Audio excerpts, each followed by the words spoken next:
Aujourd'hui, nous recevons la présidente directrice générale du CIUS Saguenay-Lac-Saint-Jean, Mme Martine Couture. Merci beaucoup d'avoir accepté l'invitation.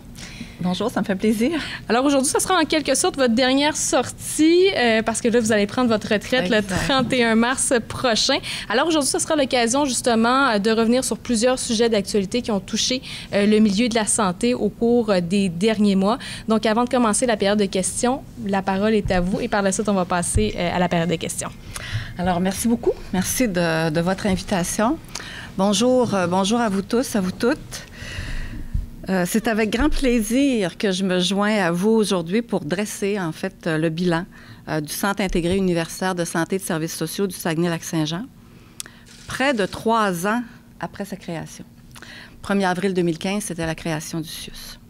Beaucoup de chemin parcouru depuis l'adoption de la loi modifiant l'organisation et la gouvernance du réseau de la santé et des services sociaux, notamment par l'abolition des agences régionales.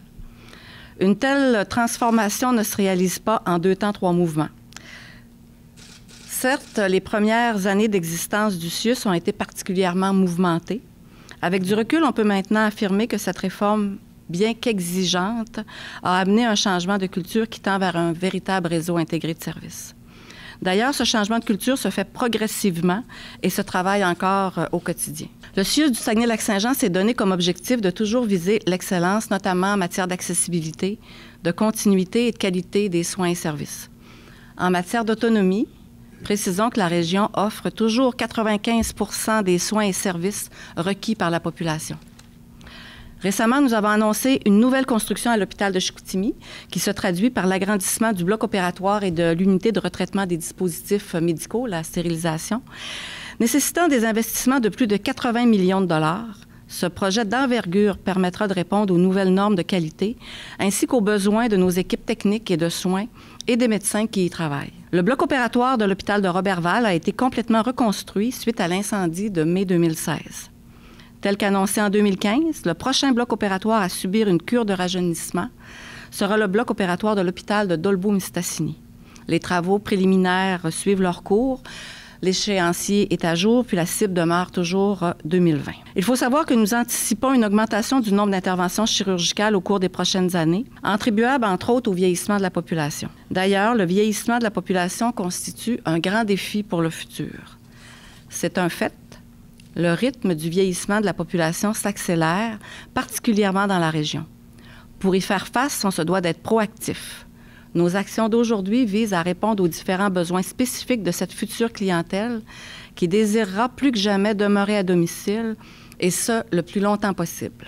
Vous n'êtes pas sans savoir aussi que l'hôpital de Dolbeau-Mistassini vit ponctuellement des périodes de découverture en chirurgie et nous sommes dans l'obligation de déplacer la clientèle soit à Alma ou à Roberval. Cette problématique relève notamment d'un enjeu de recrutement. Le plan d'effectifs nous octroie 3 chirurgiens, alors qu'il n'y en a qu'un en poste. Sachez que tous les efforts sont mis en place pour remédier à la situation et soulignons que la modernisation du bloc opératoire constitue un élément attrayant pour le recrutement des chirurgiens. Pour continuer avec la chirurgie, j'aimerais mentionner que 94 % de nos chirurgies sont réalisées à l'intérieur des 6 mois médicalement requis.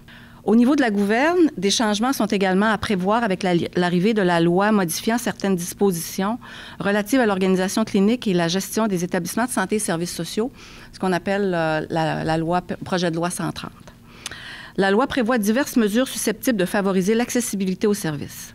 À cet égard, elle modifie certaines règles relatives à la gouvernance médicale d'un établissement, notamment quant à son organisation, aux statuts et privilèges de pratique accordés aux médecins et aux dentistes qui exercent leur profession. En octobre 2016, le Centre de répartition des demandes de services, le CRDS, débutait ses opérations à l'hôpital de Dolbeau-Mistassini. C'est une porte d'entrée unique pour référer les patients ayant besoin d'une première consultation auprès d'un spécialiste, tant en milieu hospitalier qu'en clinique privée. Visant à faciliter l'accès des usagers aux services spécialisés, le CRDS permet de prioriser les demandes provenant des médecins et de faciliter l'accès à un rendez-vous avec un spécialiste selon la priorité indiquée par l'état de santé du patient.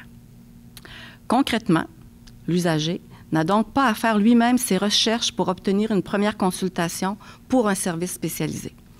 Depuis sa mise en œuvre, le CRDS a reçu 29 528 demandes de consultation. Depuis janvier 2017, le guichet d'accès pour la clientèle orpheline fonctionne sous une forme centralisée et harmonisée, Puis la réponse se fait également à Dolbeau-Mistassini. Le GACO, comme on l'appelle, permet une priorisation clinique en lien avec la disponibilité des effectifs médicaux.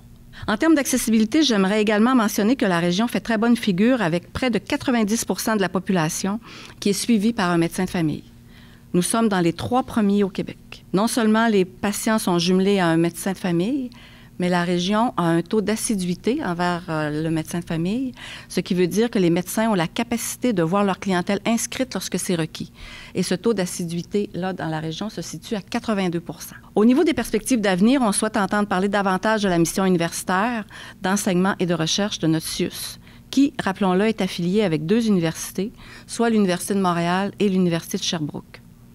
De plus, nous travaillons de concert avec l'Université du Québec à Chicoutimi afin de favoriser les collaborations en recherche, le partage d'idées, le partage de ressources. Nous avons d'ailleurs vécu un bel exemple de collaboration en janvier dernier avec le module des sciences infirmières de l'UQAC. Les étudiants et étudiantes sont venus en renfort pour atténuer nos besoins en ressources humaines à ce moment-là. La recherche, qu'elle soit académique ou clinique, ce n'est pas une nouveauté dans la région. On compte plus de 35 années de recherche en santé et services sociaux dans notre région. Nous pouvons compter sur des chercheurs hautement performants qui se démarquent dans des pôles d'excellence reconnus internationalement. Nous pouvons être fiers de ce qui a été réalisé ici, puis nous nous donnons les moyens pour poursuivre en ce sens. D'ailleurs, le 15 février dernier se tenait la Journée de la recherche, où nous avons pu mettre en lumière ce qui se faisait dans la région, mais c'était également une opportunité de prendre connaissance de l'importance de la recherche au sein du CIUS. Le volet enseignement nous permet, quant à lui, d'être un acteur de premier plan dans la formation des professionnels du réseau de la santé de demain. On contribue au développement des savoirs, des pratiques, au transfert et à la diffusion des connaissances. Les étudiants sont une partie prenante de la vie de notre organisation, puis nous sommes heureux de leur offrir une formation, des stages de qualité dans un environnement stimulant et diversifié. Le tout en misant sur une approche interdisciplinaire. Je tiens également à faire le point sur l'avancement de nos travaux quant au dépôt de 2 rapports de la Commission des droits de la personne et de la jeunesse à l'égard de la Direction de la protection de la jeunesse. Les constats qui y figuraient étaient lourds de charges, mais nous avons relevé nos manches et avons travaillé ardemment afin d'améliorer les choses pour les jeunes, pour nos valeurs profondes. Déjà, des recommandations issues des rapports ont été appliquées dans les délais prescrits, puis nous investissons tous les efforts nécessaires pour mettre en œuvre celles qui restent. Côté finances, l'année financière 2017-2018 ne fera pas exception. Nous demeurons dans un contexte difficile. Nous devons redoubler d'ardeur pour terminer avec un budget équilibré. Il va sans dire que la fusion des établissements nous permet encore aujourd'hui d'harmoniser nos pratiques, de faire des économies d'échelle, d'éliminer certains doublons, tout en améliorant les trajectoires de service pour les usagers. Nous avons la volonté de nous rapprocher de la population, de l'informer là où elle se trouve et d'être la première source de référence en matière de santé et services sociaux dans la région. En ce sens, j'ai le plaisir de vous annoncer qu'un nouveau site Internet sera en ligne dans les prochains jours. Cet outil permettra à la population de trouver rapidement l'information sur de nombreux sujets. Il propose une fenêtre sur les services offerts aux futurs patients, aux familles, aux jeunes, aux adultes ainsi qu'aux personnes âgées. Les services spécialisés en dépendance, en santé mentale, en déficience physique, en déficience intellectuelle, ils sont aussi présentés. On y retrouve également de l'information concernant la santé publique, l'enseignement et la recherche. La population aura accès rapidement à tous les services offerts pour chaque secteur desservi par le CIUS. D'ailleurs, pour s'assurer de répondre à ces besoins, nous avons fait équipe avec des personnes volontaires qui ont pris part à la discussion. De plus, vous savez que nous sommes très sollicités médiatiquement. Seulement au cours de la dernière année, le CIUS a reçu 800 demandes médiatiques, a fait l'objet de 2434 textes, reportages et nouvelles. Je ne pourrais pas vous dresser ce bilan sommaire sans aborder ce qui s'en vient pour notre organisation et pour moi, vous l'avez souligné. Donc, j'ai choisi de ne pas solliciter un second mandat à titre de présidente-directrice générale. Donc, le 31 mars prochain, je partirai officiellement pour la retraite avec un profond sentiment du devoir accompli, un brin de nostalgie aussi. Je quitterai une organisation qui a atteint de hauts standards d'excellence dont la réputation se fait entendre bien au-delà de la région. Je tiens à souligner ici, encore une fois, le travail des quelques 10 500 employés qui sont à l'intérieur de notre établissement. Le CIUS peut compter sur des gens compétents, motivés et dévoués au bien-être de notre population. Les jeunes, arrivent avec une belle énergie, une solide formation, des idées, la confiance qu'ils peuvent faire la différence.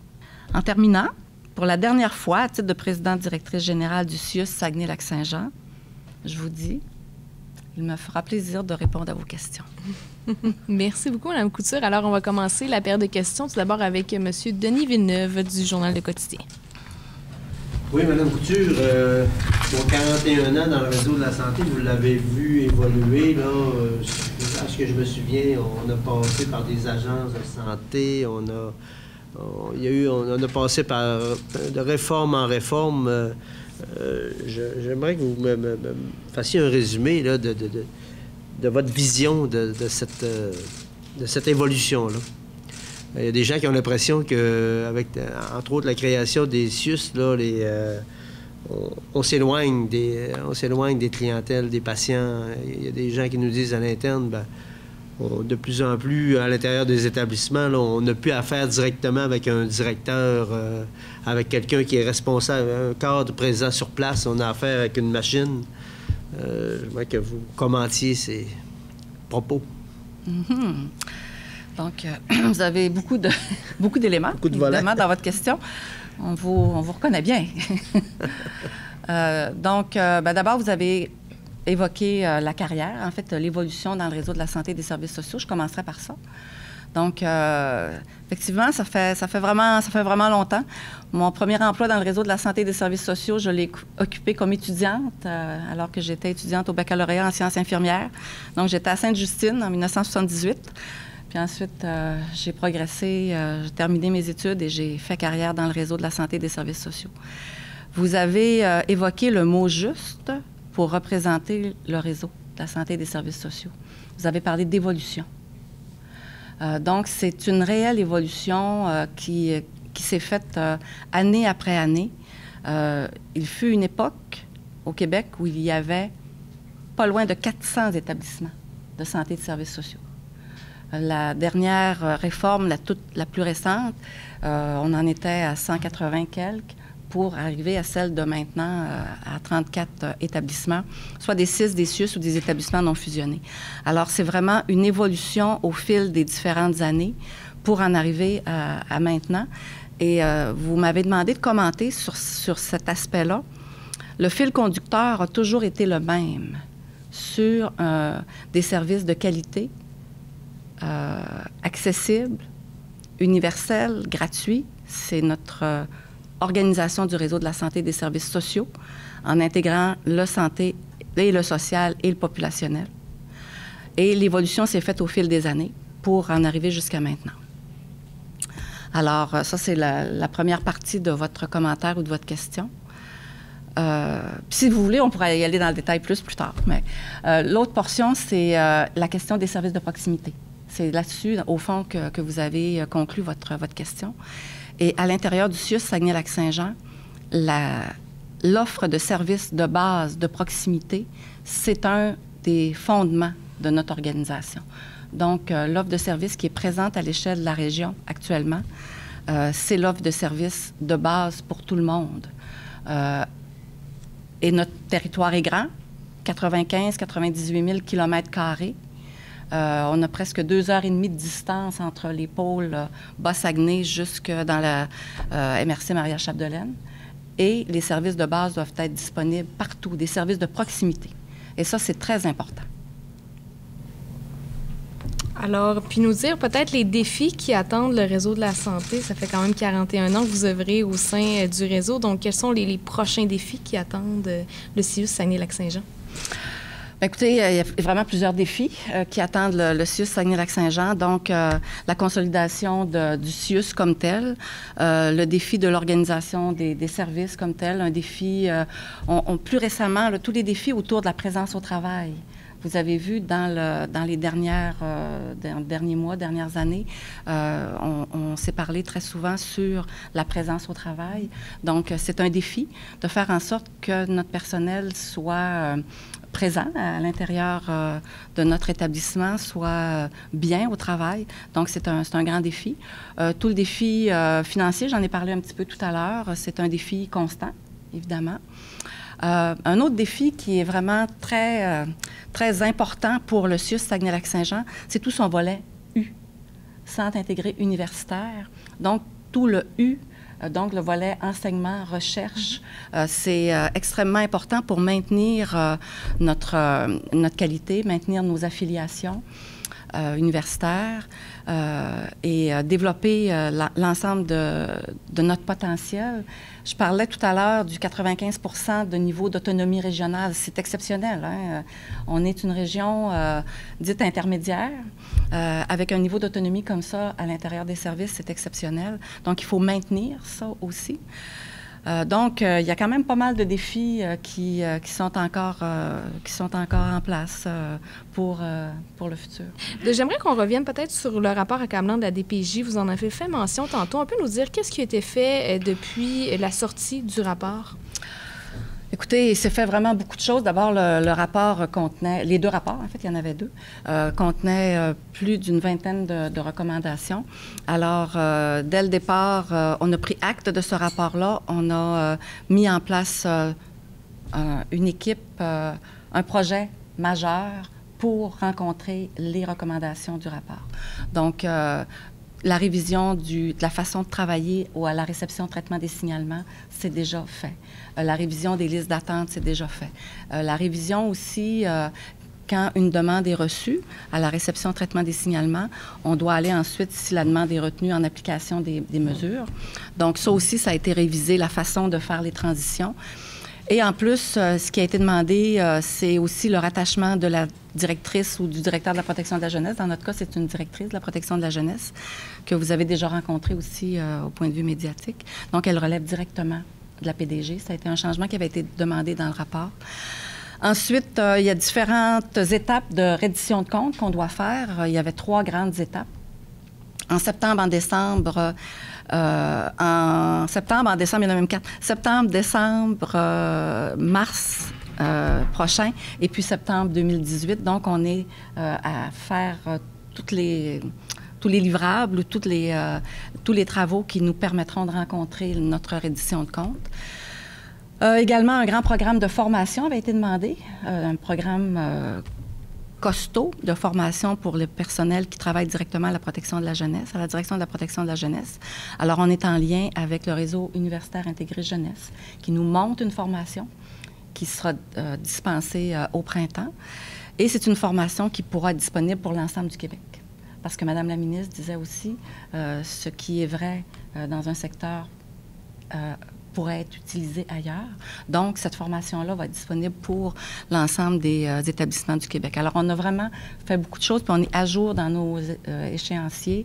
Les rapports d'étape qui ont été fournis à la CDPDJ ont été reçus et reçus positivement. Et par rapport aux employés, je sais que ça a été difficile. Est-ce que, justement, ça se passe bien actuellement? Est-ce que c'est un peu le retour à la normale, si on veut? Disons que il y a eu un gros travail aussi qui a été fait auprès du personnel. C'est vrai que ça a été une période qui est difficile. C'est vraiment un moment qui a été difficile pour le personnel. On l'a souligné très souvent. Et j'aimerais dire aussi que pour le personnel, on a beaucoup reconnu leur travail, puis on veut vraiment les soutenir. D'ailleurs, à l'intérieur de l'équipe, le climat est bon. Et surtout... le personnel participe aux différentes recommandations à leur mise en œuvre. Donc, il y a vraiment tout un travail terrain aussi qui se fait à ce niveau-là. Donc, il y a eu une grosse prise en charge par le personnel lui-même aussi des actions qui sont demandées à l'intérieur du rapport. Prochaine question, M. Jean Laflamme. Madame Couture, au CIUS Saguenay-Lac-Saint-Jean, quand on parle de médecins de famille, dans votre tête, de vous autres, vos CIUS, là, c'est quoi une famille? Là? C'est un jeune couple? C'est-tu... Mon expérience que j'ai actuellement, lorsqu'on sort les statistiques, tant de familles, 40 50 75 80 peu importe le pourcentage, je ne peux pas me rappeler, là, mais il reste quand même qu'il y a un tas de jeunes couples qui vivent en couple, qui n'ont pas de médecin de famille, puis ils n'ont pas de bruit de famille. Mais comment est-ce que vous calculez ça, médecin de famille? OK. En fait, les médecins de famille, c'est des médecins qui sont formés. Vous voulez savoir ce qu'est une famille? Non. Qu'est-ce que vous identifiez une famille? C'est quoi une famille? En fait, l'organisation de la médecine de famille, elle est beaucoup organisée en groupes de médecine de famille, les GMF. Et puis, c'est la porte d'entrée pour les services de base, les services de première ligne. Donc, ça peut être pour une famille, mais ça peut être pour un individu seul aussi. Donc, le médecin de famille, c'est le médecin qu'on appelait omnipraticien, médecin généraliste, qui sont regroupés en groupes puis qui reçoivent de la clientèle.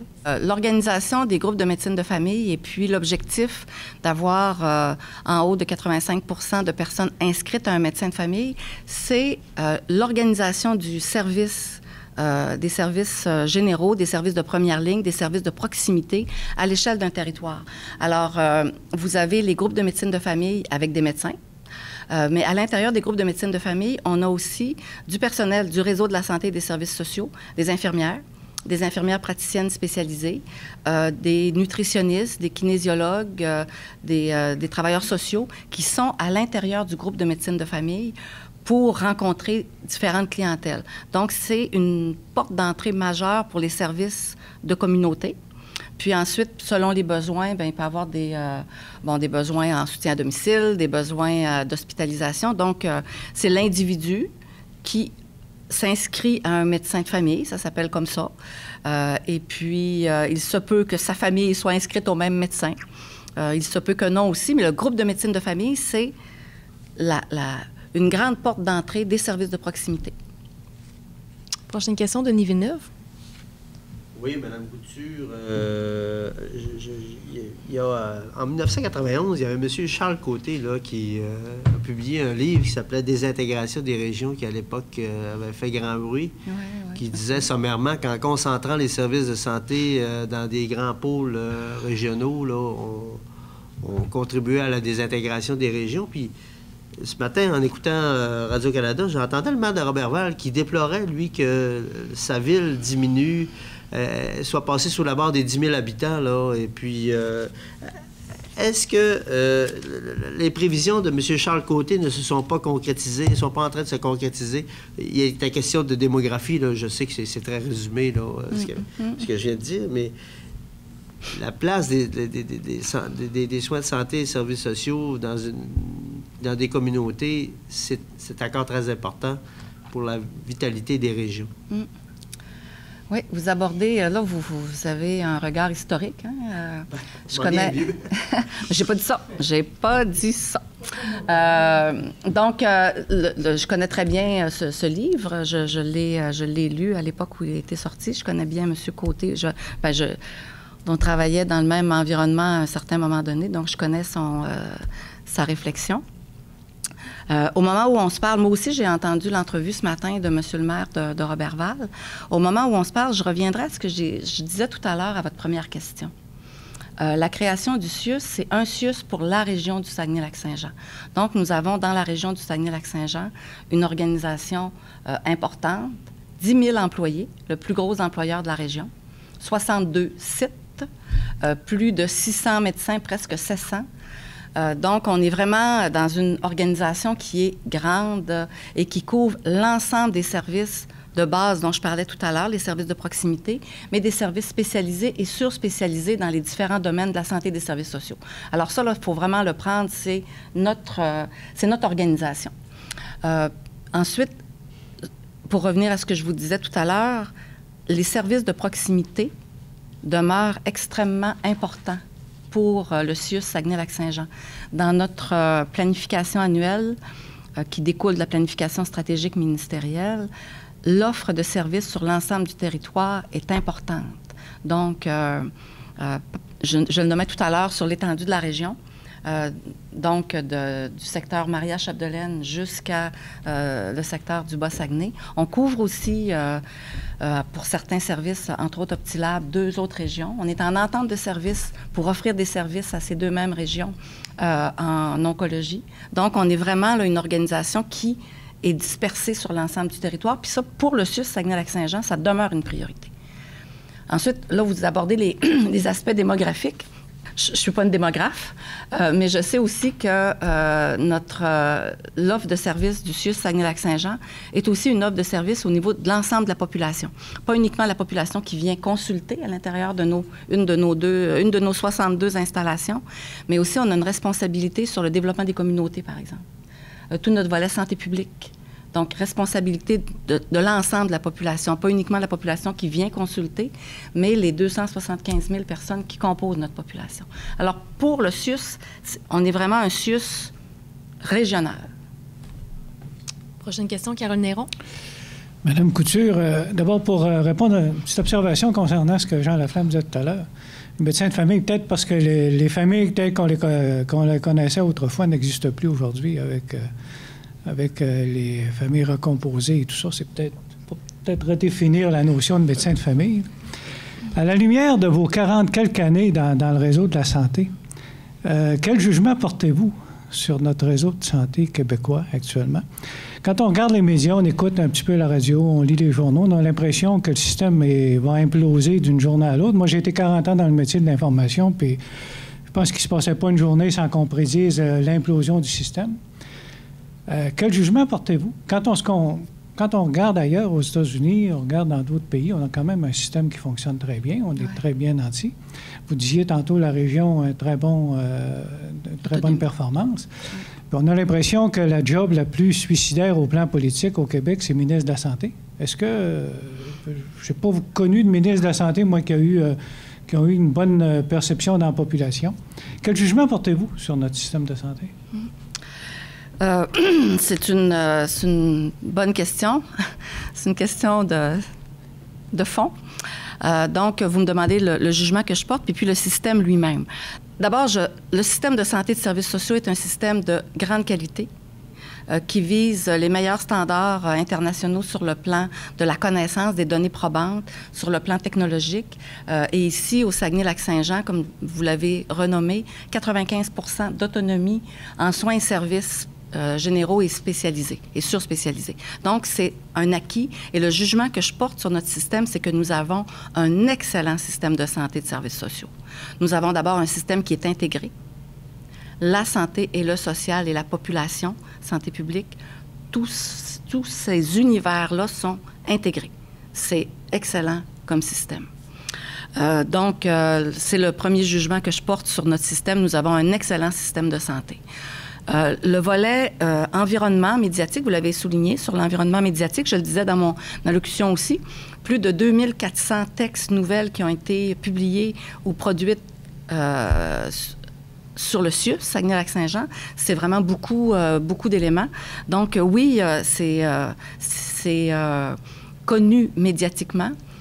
Ce qui serait intéressant de pouvoir vous présenter, puis c'est ce que j'ai la chance de faire avec vous ce matin, c'est aussi les réalisations à l'intérieur de notre système de santé et de services sociaux. Les bons coups qui se font au quotidien auprès des clientèles.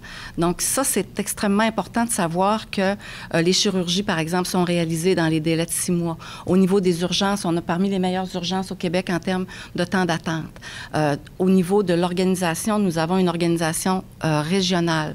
Au niveau des services personnes âgées, soutien à l'autonomie des personnes âgées, très peu d'attente pour les CHSLD, très peu d'attente pour les services à domicile.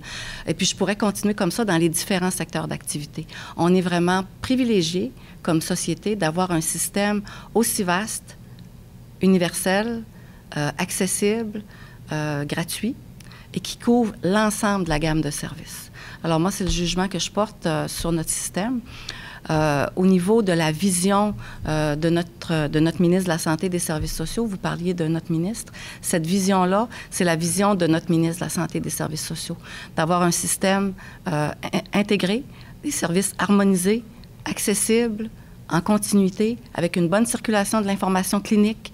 Donc, c'est vraiment cette vision-là qui est portée. Puis c'est la vision du CIUS du Saguenay-Lac-Saint-Jean sur un très bon système de santé. Régulièrement, j'entends des commentaires des gens autour de moi sur la qualité des services qui ont été dispensés à l'intérieur de notre système. Des personnes qui ont été atteintes d'un cancer, par exemple, puis qui ont été soignées ici, dans notre région. pas eu besoin de se déplacer à des milliers ou des centaines de kilomètres pour recevoir des services. Donc, on a un bon système, puis un bon CIUS. Prochaine question, Denis Villeneuve. Oui, Mme Couture, bon, on fonctionne souvent par crise au Québec. Là. Bon, on parle du système de santé. Dernière crise, c'est la crise des infirmières, où il y a des gens là, qui même l'Ordre des infirmières, cette semaine, disait là, que ça n'a plus de bon sens ce qui se passe au niveau de cette profession-là. Avez-vous l'impression qu'à certains égards, on est allé trop loin dans les exercices de rationalisation budgétaire? OK, vous faites un lien comme celui-là. Moi, je dirais plus largement dans le fond, parce que c'est vrai qu'actuellement, il y a une période qui est extrêmement difficile au niveau de l'attraction puis de la rétention, entre autres du personnel infirmier, mais pas uniquement le personnel infirmier. Puis, donc, ce travail, on a fait aussi là-dessus un travail extrêmement important dans notre région, un travail qui a été rapporté comme étant exceptionnel par rapport à l'ensemble du Québec, où on a pu travailler avec notre partenaire syndical FIC pour arriver à une entente justement sur le temps supplémentaire obligatoire, pour justement permettre d'avoir des prévisions, d'avoir une meilleure attractivité, d'avoir une meilleure rétention. Puis on a travaillé cet aspect-là sur justement la présence au travail. Si les horaires, par exemple, c'est un des aspects qui a été travaillé sur l'entente locale qui a été négociée, avoir des horaires longtemps à l'avance, avoir aussi du personnel, augmenter le personnel qui peut prendre des remplacements. Donc, c'est vraiment tous des éléments qui ont été travaillés ici pour en arriver à avoir une meilleure attraction puis une meilleure rétention de nos infirmières. Et si on arrive, c'est-à-dire lorsque nous aurons atteint un niveau de présence au travail supérieur, la difficulté sur le temps supplémentaire, le temps supplémentaire obligatoire va diminuer. Et c'est l'angle sous lequel ça a été travaillé à l'intérieur du CIUS. Puis, comme je vous disais, pas uniquement chez les infirmières, mais aussi dans le syndicat CSN volet clinique. Il y a été aussi, cette entente-là a été faite. Puis là-dessus, il faut voir le travail qui a été fait par ces équipes. Les équipes syndicales, puis les équipes à l'intérieur du CIUS, les équipes à l'intérieur de la direction des ressources humaines, communication, affaires juridiques, pour en arriver à des solutions qui ont été demandées, puis possibles, parce que les deux parties se sont assises pour les négocier. C'est vraiment...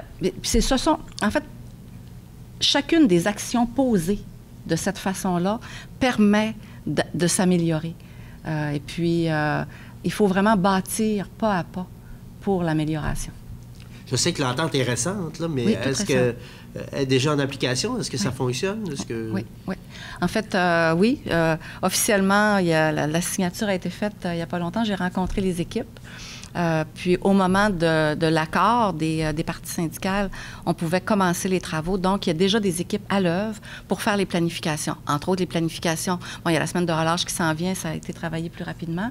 Puis, les planifications pour l'été. Puis, lorsqu'on aura des surplus de main-d'œuvre, de quelle façon les surplus pourront être utilisés? Ce qui fait que ça va donner, comme on dit, de l'air ou du soulagement pour les équipes soignantes, qu'on soit dans le syndicat FIC ou dans le syndicat CSN. Alors oui, c'est en marche. Puis on parlait de main-d'œuvre, justement, du côté, parce qu'on sait, de l'hôpital de Beaume-Mistassini, il y a eu des problèmes, on manque de chirurgiens. Comment on va faire pour attirer ces spécialistes-là dans les régions? Parce que je pense que c'est un problème de main-d'œuvre qui est vraiment centralisé au Québec, là. On a de la difficulté d'aller peut-être chercher des employés spécialisés. Donc, de quelle façon on va faire pour peut-être attirer ces spécialistes-là dans les régions comme le Saguenay-Lac-Saint-Jean? Oui, c'est aussi une excellente question. Donc, il y a deux aspects par rapport au recrutement puis la recrutement-rétention au niveau des spécialistes. Entre autres, si on regarde le secteur de Beaume-Mistassini, c'est en anesthésie et en chirurgie. Par exemple, en chirurgie, on aurait besoin de 3 chirurgiens, puis on en a 1. Donc, c'est 1. 2, les travaux se font pour faire du recrutement. Ça, les travaux de recrutement des professionnels médicaux, c'est un travail qui est constant. OK? Parce qu'il y a un roulement aussi chez les effectifs médicaux. Donc, il y a un travail de recrutement qui est constant. C'est une chose. Je vous parlais tout à l'heure de la rénovation du bloc opératoire. Ça va avoir certainement un effet attractif, travailler dans un bloc opératoire qui est neuf. Et l'autre élément que je voudrais apporter, c'est la valeur du CIUS pour créer des équipes qui soient régionales. Donc, le CIUS a amené le fait que nous avons un seul département de chirurgie, un seul département d'anesthésie qui regroupe l'ensemble des professionnels de ces titres, de ces spécialités-là. Et donc, il se fait un travail aussi pour couvrir l'ensemble de la région. Donc, ce travail-là se fait déjà maintenant aussi pour avoir de l'aide dans les endroits qui sont moins bien nantis actuellement. Donc, 2 choses, le recrutement, 3, le recrutement puis la rétention, puis le travail sur une base régionale dans nos départements de médecine spécialisée. Prochaine question, il y avait M. Carole Néron. Toujours dans le domaine de la main-d'œuvre, il y a beaucoup de bons médecins spécialisés sur les praticiens qui sont formés dans des universités étrangères, qui voudraient peut-être migrer un jour au Québec. Et on parle souvent que les règles pour accepter les nouveaux médecins sont assez strictes. Je ne sais pas si c'est encore le cas. Si c'est encore le cas, est-ce qu'il n'y aurait pas lieu, selon vous, de les assouplir davantage?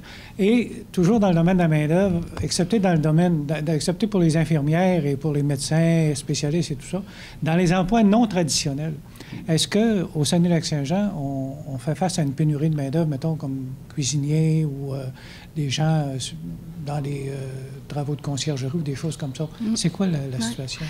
Donc, au niveau des médecins étrangers, les règles sont suivies chez nous aussi. Puis, on a régulièrement des succès sur le recrutement des médecins étrangers. On a des médecins étrangers qui font partie de nos presque 700 médecins de la région. Donc, on fait ces efforts-là. Il y a des efforts qui se font pour le recrutement d'anesthésistes français, par exemple. Puis, en fait, ça, c'est en marche. Alors, nous, on suit ces règles-là.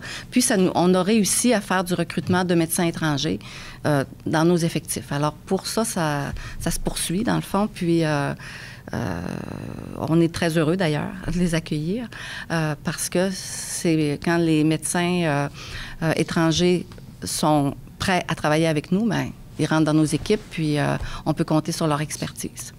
Votre autre question en lien avec d'autres types d'emplois, bien, vous avez raison. Il y a certains types d'emplois, par exemple, justement, au niveau des services alimentaires, où on peut avoir des difficultés de recrutement aussi. Donc, on est, dans le fond, le CIUS Saguenay-Lac-Saint-Jean, il est comme collègue de d'autres secteurs d'activité. L'attraction, la rétention de la main-d'œuvre, ça devient difficile dans certains types d'emplois, puis pas uniquement, justement, dans le personnel soignant. Chez les préposés aux bénéficiaires, par exemple.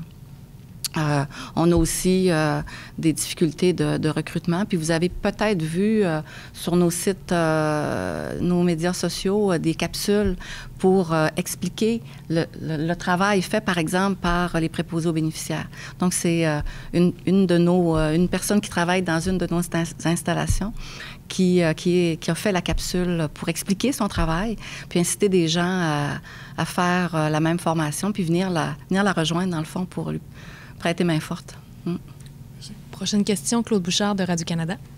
J'aimerais parler de l'histoire du maire de Roberval, vous poser plus de questions là-dessus, parce que lui, ce qu'il dit, c'est qu'une centaine de citoyens sont partis de sa communauté en raison, de transfert de plusieurs employés. Est-ce que vous reconnaissez que c'est possible, cette situation-là? J'ai pas fait de calcul. Là. Monsieur le maire a examiné les chiffres de sa population. Donc, je peux pas confirmer ou infirmer son chiffre. Comme je disais à M. Villeneuve tout à l'heure, j'ai entendu l'entrevue de M. le maire aussi. Et puis, les changements qui sont faits pour faire un seul établissement. Donc, ce que vous avez nommé est vrai. Certains, au niveau du fonctionnement administratif, certains postes ne sont plus. Les gens ont-ils choisi de déménager? C'est possible. Donc, c'est pour ça que là-dessus, je ne peux pas ni confirmer ni infirmer. Ce qui demeure notre priorité, c'est de s'assurer que dans l'ensemble de nos sites, les services soient présents disponibles. D'ailleurs, à l'hôpital de Roberval comme tel, je le nommais dans mon entrevue tout à l'heure, dans mon allocution, c'est un bloc opératoire complètement neuf qui a été fait suite à l'incendie. C'était en rénovation, mais finalement, c'est l'ensemble du bloc qui a été rénové. Vous pouvez le voir aussi sur notre site.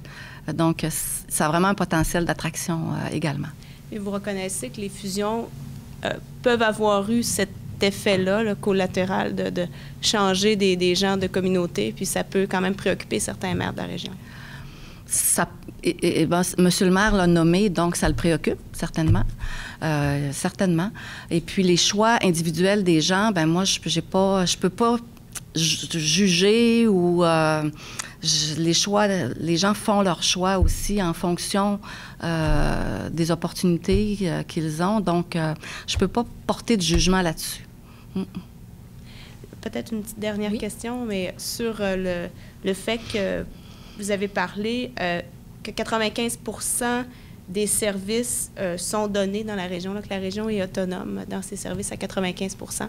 Est-ce que vous n'êtes pas tributaire aussi du fait que peut-être que votre région est plus attractive pour certains médecins, par exemple, ou qu'à travers les combats de région pour obtenir des professionnels, vous avez peut-être plus de chances que d'autres régions? Ce qui vous donne ces bons chiffres-là. Le Saguenay-Lac-Saint-Jean? Oui. Le Saguenay-Lac-Saint-Jean est d'abord une belle région. Une région avec beaucoup de dynamisme, beaucoup de services de toutes sortes. On est vraiment une région avec l'ensemble des services dont on peut avoir besoin sur le plan santé, j'en parle, mais sur le plan culturel, sur le plan éducatif, sur le plan sportif. C'est une région attractive en soi. Alors, on peut partir de cette base-là. Et puis, le chiffre de 95 %, c'est un chiffre qui se maintient. Au fond, il y a un volet historique dans le 95 %. C'est vrai aujourd'hui, en 2018, mais c'était vrai il y a une dizaine d'années. Donc, moi, ce que je trouve important, je parlais tout à l'heure de la continuité dans une de vos questions, c'est important de maintenir ce 95 %-là à l'intérieur de la région du Saguenay-Lac-Saint-Jean. Le CIUS, c'est le CIUS de toute la région. Et cette capacité-là d'avoir nos services ici, dans la région du Saguenay-Lac-Saint-Jean, c'est vraiment un bien qui est précieux et qu'il faut maintenir. Donc, plus on va parler positivement de la région, plus on va parler positivement du CIUS, de la capacité de faire une belle carrière dans le CIUS. Dans le fond, je suis ici pour la dernière fois de façon officielle. Il y a des carrières fantastiques à l'intérieur du CIUS. Des titres d'emploi, plus de 500 titres d'emploi à l'intérieur du CIUS. On parlait tout à l'heure en hygiène, en offre alimentaire, en soins cliniques, en soins administratifs, en services spécialisés. On a des physiciens nucléaires dans le CIUS. Alors, on a une capacité d'avoir de l'attraction puis des carrières formidables. Prochaine question, Denis Villeneuve. Oui, Mme Couture, vous avez parlé de la mission universitaire là, du CIUS. Vous parliez de capacité d'attraction de la région, mais on forme des médecins ici avec l'Université de Sherbrooke. Je crois que c'est des orthopédistes également dans le petit séminaire. Non, c'est de la physiothérapie. Dans le petit séminaire. Oui. Puis on forme, en fait, le programme prédoctoral qui permet de former un médecin, c'est le programme prédoctoral de médecine. Donc, c'est le cours de médecine. Puis à la fin de leur cours de médecine, il se donne ici, les gens peuvent faire le choix d'aller dans différentes spécialités, en médecine de famille ou en autres spécialités. OK. Et puis, est-ce que dans les cartons du CIUS, il y a d'autres projets pour peut-être élargir l'enseignement ou étendre l'enseignement vers d'autres domaines de formation en médecine ou en tout cas, dans le domaine? OK. Bien, en fait, au niveau des programmes de formation, ce n'est pas la responsabilité du CIUS. OK? OK. Donc, les programmes de formation, c'est la responsabilité des institutions d'enseignement. Donc, on parle au niveau secondaire, cégep, puis université. Ça, c'est la responsabilité des institutions d'enseignement. Nous, on est le terreau pour faire des stages, faire de la résidence. OK? Ça, c'est vraiment pour le CIUS. Et à l'intérieur du CIUS, on a, si vous allez faire un tour sur notre site, des domaines d'études à l'intérieur du CIUS On en a certainement une vingtaine. Éducation spécialisée, ergothérapie, psychoéducation, psychologie, travail social, diététique. Donc, de nombreux stagiaires et résidents sont présents dans une ou l'autre des installations du CIUS quotidiennement. Et puis, on est prêt à recevoir les stagiaires, évidemment. Puis, on a mis en place aussi un comité stratégique sur la mission universitaire pour s'assurer que toute la question de l'accueil des stagiaires se soit bien harmonisée à l'intérieur du CIUS parce qu'on doit signer des contrats avec les différentes maisons d'enseignement pour lesquelles on offre des milieux de stage. Alors, nous, on demeure complètement ouverts et on y travaille avec les partenaires de l'enseignement pour offrir des milieux de stage, des milieux de résidence qui soient pédagogiquement parfaits, puis professionnellement parfaits aussi. On a beaucoup parlé au cours des derniers mois, OptiLab, je pense que ça l'a beaucoup retenu l'attention. Oui. On disait qu'encore dernièrement, les analyses se faisaient dans les hôpitaux régionaux. Est-ce que OptiLab fonctionne à l'heure actuelle? Est-ce qu'on se donnait 5 ans, est-ce que là, on voit que ça fonctionne ou est-ce que l'analyse dans les hôpitaux est encore nécessaire à l'heure actuelle? OK. Bien, OptiLab, c'est un grand projet. C'est un grand projet clinique national. C'est à l'échelle complètement de la province. Pour nous, en fait, le Québec a été divisé en grappes. Donc, nous, c'est la grappe Saguenay-Lac-Saint-Jean, Côte-Nord, nord du Québec. Et oui, OptiLab est en marche. Mais OptiLab étant, il n'y a pas uniquement la question de l'analyse de laboratoire, bien que c'est le gros morceau, c'est le plus gros, c'est un gros volet d'OptiLab. Donc, OptiLab est en marche, le contour est fait, puis maintenant, il nous reste à continuer là, vraiment sur le système d'information de laboratoire, sur tout le volet des transports. Le volet des transports à l'échelle de notre région, c'est pas mal complet, terminé, mais il reste tout l'arrimage avec les autres régions que sont Nord du Québec et puis Côte-Nord. Ça fait que c'est un projet qui est en marche. Alors oui, il fonctionne, mais il n'est pas terminé. Alors ça va prendre certainement quelques années encore pour vraiment finaliser le projet. Mais quand même, il y a quand même plusieurs employés qui craignaient de perdre leur emploi ou être déplacés. Est-ce que c'est le cas? Est-ce qu'on est en train de faire une certaine réorganisation à l'interne? Oui, la réorganisation, c'est clair qu'il y a une réorganisation à faire puisque technologiquement, on se trouve à changer des choses avec un laboratoire serveur. Puis en même temps, bien, on crée aussi d'autres, des postes qui pourront bouger. Donc, c'est vraiment c'est un projet de grande envergure. En fait, c'est un projet presque sur une dizaine d'années, finalement. C'est très gros comme projet. Prochaine question, Carole Néron. Quand vous négociez vos budgets, vous négociez, bien sûr, avec Québec. Vous négociez avec... Parlez-nous un peu de la façon dont ça fonctionne. Vous, par rapport aux autres régions, vos priorités, est-ce que vous négociez avec le sous-ministre? Est-ce que vous négociez avec le ministre? Quel accueil on vous réserve là-bas? Comment déterminez-vous les priorités? Oui. D'abord, la question budgétaire, c'est un cycle budgétaire, OK? Donc, le cycle budgétaire commence avec le budget du Québec. Ensuite, quand le budget du Québec est voté, est fait, c'est le budget de notre réseau, le budget du réseau de la santé et des services sociaux qui est calculé. Donc, la façon dont ça se passe, au fond, actuellement, on est encore majoritairement sur une base de budget historique. Mais vous avez certainement entendu parler qu'éventuellement, la question de la base budgétaire va être sur le coût par parcours de soins, le financement à l'activité. Alors, on est en transition vers une autre façon de se faire octroyer les budgets. Actuellement, on est en partie sur une base historique et en partie sur le coût par parcours de soins.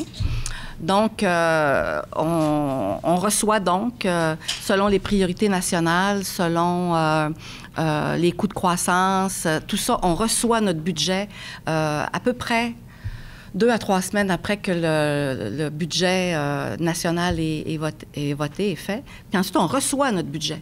On le reçoit, puis on conçoit notre budget à l'intérieur de notre établissement. C'est intéressant ce que vous dites là. Vous dites qu'on est en train de changer, vous êtes une période de transition. Oui. Vous voyez ça comment, la façon, vous ne serez plus traditionnel? Vous allez être... Ça sera pas sur la base historique. Est-ce que ça peut être un avantage? Est-ce que ça peut être un inconvénient? Est-ce qu'il peut y avoir plus de positifs à retirer de cette façon-là de procéder par rapport à la tradition? Oui, bien en fait, ça va être très intéressant, puis on a beaucoup d'informations et de formations sur le sujet. C'est très à jour, là. D'ailleurs, hier, on avait une formation très structurée sur la transition vers le coût par le parcours de soins, donc le financement à l'activité. Puis ça faisait partie de la vision de notre ministre au moment de 1er avril 2015. Donc, la transformation du 1er avril 2015, c'était pas uniquement les fusions d'établissements. Il y avait PL10, fusion d'établissements, PL20 au niveau du fonctionnement des médecins de famille, PL130 au niveau du fonctionnement des médecins spécialistes, le choix d'un seul DCI, dossier clinique informatisé, et aussi l'arrivée du financement à l'activité ou le coût par parcours de soins. Alors, on est vraiment dans cette transition-là présentement et ce sera plus fidèle de la réalité du fonctionnement de l'établissement. Puis on va être en mesure d'avoir en temps réel l'activité dans notre établissement, alors que présentement, bien, on doit aller sur une base historique. Qu'est-ce qu'on avait l'année passée, l'année d'avant? Un comparatif. Là, on va être vraiment sur la base de notre activité, sur la base de nos volumes d'activité, en fonction de notre réalité. Alors, et ça va être... C'est vraiment extrêmement intéressant. Donc, les systèmes administratifs puis les systèmes cliniques vont pouvoir cohabiter, puis on pourra, en temps réel, voir l'activité de notre établissement et non pas examiner à rebours ce qui s'est passé, mais savoir en temps réel le fonctionnement. Est-ce que vous comprenez ce que je suis en train de dire? Ça va sur le prochain budget, ça? Ou, Ah non. C'est-à-dire, le prochain budget, on va être en partie, on va être majoritairement en budget historique, puis un peu, parce qu'on a certains secteurs d'activité où on va en financement à l'activité. Vous avez déjà entendu parler ici du financement des chirurgies additionnelles. Alors, il y a un volet sur le programme de financement de la chirurgie où c'est un peu en financement à l'activité. Dans les départements en radio-oncologie, par exemple, la façon dont c'est organisé, il y a un volet financement à l'activité aussi. Donc, on est un peu en modèle mixte, si je peux me permettre, on ne l'appelle pas comme ça, là, mais si je peux me permettre le terme. Puis, le coût par parcours de soins s'implante. Puis, ce qu'on voit, c'est que le coût par parcours de soins implanté, à terme, on est à peu près un projet total 3 à 5 ans, peut-être. Puis, nous, le CIUS du Saguenay-Lac-Saint-Jean, on est vraiment dans les premiers, en fait, comme CIUS, comme établissement fusionné, on est le premier à y participer parce qu'ici, dans la région, on avait travaillé beaucoup sur le coût par activité. Il y a eu un gros travail qui a été fait. Ça, vous ne le savez pas nécessairement médiatiquement, mais il y a eu beaucoup de travail de fait sur la connaissance de nos coûts. J'ai déjà fait des présentations, par exemple, là-dessus à une autre table.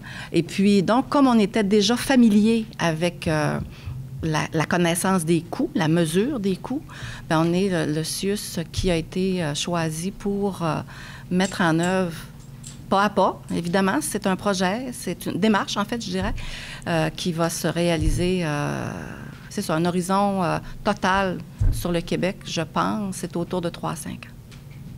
Prochaine question, Jean Laflamme. Madame Couture, concernant les achats régionaux, ça a tout le temps été un problème dans ça. Souvent, il y a eu des gens d'extérieur qui voulaient s'appeler.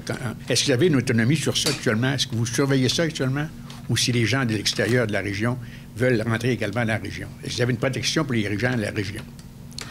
C'est une grosse question que vous posez là, hein, parce que vous savez qu'on est soumis au niveau de l'approvisionnement aux lois, aux règlements qui sont en vigueur. Alors là-dessus, il y a tout un volet, vous savez, vous connaissez ça. Donc, c'est les offres de différentes, nos besoins en approvisionnement de différents ordres. On a plusieurs chemins par lesquels on peut passer. Soit des achats regroupés. On est à l'intérieur d'un groupe qui s'appelle le groupe d'achat en commun de l'Est du Québec. Donc, on est regroupé avec plusieurs régions pour avoir des économies d'échelle sur plusieurs de nos produits. Donc, ça existe. Une des avenues. L'autre avenue, on a des avenues sur des dossiers qu'on peut faire nos achats, faire nos appels d'offres uniquement CIUS du Saguenay-Lac-Saint-Jean. On le fait aussi. Puis, il y a certains produits où on peut y aller tout à fait sur une base régionale. Et là-dessus aussi, je dois dire que notre région, pas uniquement le CIUS comme tel, comme CIUS, mais historiquement aussi, on a beaucoup travaillé sur, par exemple, les clauses de développement durable. On a été parmi les régions qui y ont travaillé le plus pour justement inclure le volet du développement durable à l'intérieur de nos appels d'offres. On a beaucoup travaillé aussi avec les producteurs locaux. Au niveau maraîcher, par exemple. On a beaucoup fait de travail en agroalimentaire, bon, c'est le mot que je cherchais, pour pouvoir justement avoir une variété en fonction des règles qui sont en vigueur. On est lié aux règles qui sont en vigueur, aux lois qui sont en vigueur. Peut-être une dernière question pour vous. Par rapport à votre succession, est-ce qu'il y a déjà des noms des personnes qui se sont montrées intéressées? Qu'est-ce que ça va prendre justement pour vous succéder finalement? Donc, le processus est en cours. OK? Évidemment, je ne participe pas au processus. Donc, le choix final va être annoncé. C'est un choix final du Conseil des ministres, OK? Sur des recommandations. Le processus d'entrevue a été fait, se fait. En fait, ça commence par un affichage, le processus d'entrevue, puis des recommandations. Notre ministre fait ses recommandations au Conseil des ministres pour la nomination du ou de la prochaine PDG. Donc, c'est comme ça que ça se passe pour tout le monde. Donc, non, je ne sais pas qui sera la personne. C'est sûr que vous demandez qu'est-ce qu'il faut. Bien, j'ai parlé beaucoup tout à l'heure à la question de la fin de ma carrière de PDG, sur la continuité, sur continuer. C'est notre réseau continue tout le temps et le train ne s'arrête pas pour cause de retraite de la PDG du CIUS Saguenay-Lac-Saint-Jean. Donc, la nouvelle personne va prendre le CIUS, un CIUS en santé et services sociaux. Et puis, c'est vraiment la poursuite de la vision d'un réseau intégré, accessible, avec des services de qualité en continuité. Alors ça, c'est vraiment la formule. Puis moi, si je peux me permettre... Oui, allez-y. Un message. Oui. J'ai le droit. Oui, vous avez le droit quand même. C'est votre dernière rencontre avec nous, donc allez-y. On va couper, vous couperez au montage. En fait, moi, j'aimerais vous dire, j'ai été, oui, ça fait presque 40 ans que je suis dans le réseau de la santé et des services sociaux, mais de façon publique, plus une vingtaine d'années, trentaine d'années. Je voudrais vous dire que je respecte beaucoup le travail que vous faites. Puis j'ai toujours ressenti de votre part également, les personnes qui sont ici, vos prédécesseurs, j'ai toujours senti beaucoup de respect. Et puis, je tiens à vous en féliciter puis à vous en remercier aussi. Bonne continuité. Merci à vous et bonne retraite. Donc, on va se retrouver le 13 mars avec le chef du Parti québécois, Jean-François Lisée. Merci et bonne journée.